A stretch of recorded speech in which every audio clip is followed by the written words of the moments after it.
সকাল সবাইকে। ভুতুর প্রশ্নের উত্তর। কালকে ভুতু প্রশ্ন করেছিল। সেটা সবাই জানো, সবাই দেখেছো, সবাই যারা ওকে ভালোবাসো তারা বলেছে ওকে সামলাতে। দেখো, ওকে ঠিকঠাকভাবে হয়তো এই মুহূর্তে দাঁড়িয়ে আমি সামলাতে পারছি না।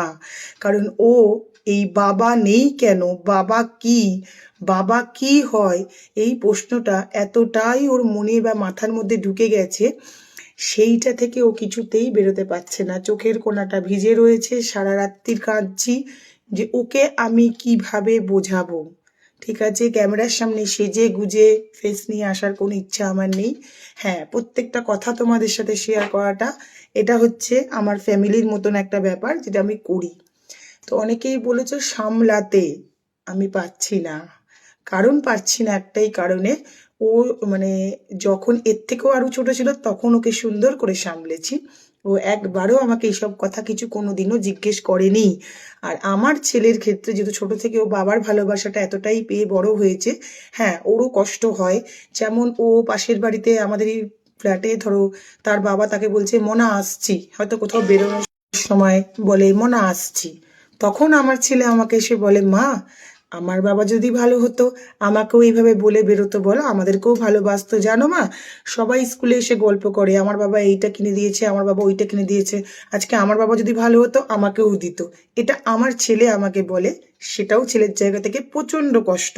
একটা জিনিস ছোট থেকে পাওয়ার পরে সেটা যখন হট করে কারোর জীবন থেকে চলে যায়, সেটা বাবা নামক জিনিস, সেটা আরো বেশি কষ্ট।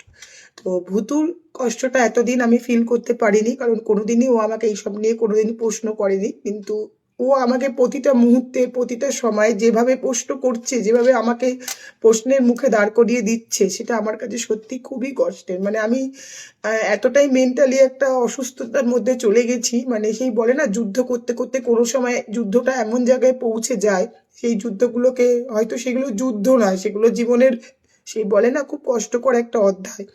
তো আজকে কেন আরো ইমোশনাল হয়েছি, কালকে বাবার বাড়িতে গিয়েছিলাম বসিরহাটে। বাবা আমাকে যেভাবে ভালোবাসে, বাবার যে ভালোবাসাটা এখনো স্টিল নাও আমার জীবনে আছে, বা প্রত্যেকের যার যার জীবনে আছে, তারা জানে বাবা কি জিনিস।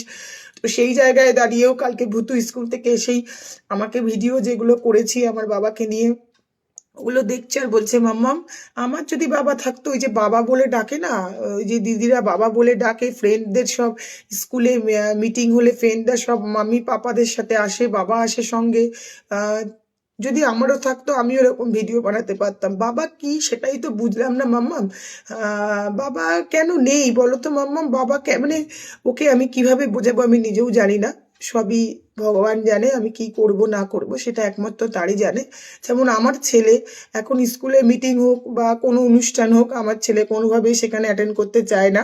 কারণ সেখানে আমাকে একটা কথাই বলে, মা সেখানে ফুল ফ্যামিলি যায় বা গার্জিয়ান বলতে বাবা যায়, আমার জীবনে পারি না বন্ধুদেরকে যে আমার বাবা আমাদেরকে ছেড়ে চলে গেছে বা আমরা চলে আসতে বাধ্য হয়েছি বাবার থেকে। তো ওই যে বললাম, আর সব থেকে আরেকটা কথা সবাইকে একটা কথাই বলবো, ডিভোর্স বা সম্পর্ক যদি শেষ করতে চাও তাহলে অবশ্যই, মানে যদি কোনো সম্পর্ক থেকে বেরিয়ে আসতে চাও, অবশ্যই বলবো যে দেখো, এক পক্ষের দোষ থাকে না। আমি বলবো না যে আমার কোনো দোষ নেই, আমি ধোয়া তুলসী পাতা, এটা হতেই পারে না। কাঠি দুটো এরকম ভাবে না বাজলে কোনো জায়গায় কোনো অশান্তি হয় না। অবশ্যই আমারও কোনো দোষ ছিল, আমিও অ্যাডজাস্ট করতে পারিনি, তাই আমাদেরকে আজকে এই ডিসিশনটা নিতে হয়েছে। তো একটা কথাই বলবো প্রত্যেকের কাছে, যে ফেসটা আমি করছি, যে এরকম অনেক মাই হয়তো করছে তাদের বাচ্চাদেরকে নিয়ে, তো ডিভোর্স করো। যে সম্পর্ক থেকে যদি মনে হয় যে বেরিয়ে আসতে হবে বেরিয়ে আসো, কিন্তু বাচ্চা হওয়ার পরে এই ডিসিশনটা নিও না, বাচ্চাটা হওয়ার আগে ডিসিশনটা নাও। মানে বাচ্চাদেরকে জন্ম দেওয়ার পরে যদি আমরা এই ডিসিশনটা নিই, হয়তো পরিস্থিতি এমন হয় আমাদেরকে ডিসিশন নিতে হয়, কিন্তু না, আমাদের মনে হয় সেই পরিস্থিতিটা তুমি তো একটু একটু করে বুঝতে পারছো, যখন বুঝতে পারছো যদি মন থেকে ঠিকই করে না এই মানুষের সাথে আর থাকবে না, তবে সেই ডিসিশনটা বাচ্চা হওয়ার আগে নেওয়াটাই আমার মনে হয় ভালো।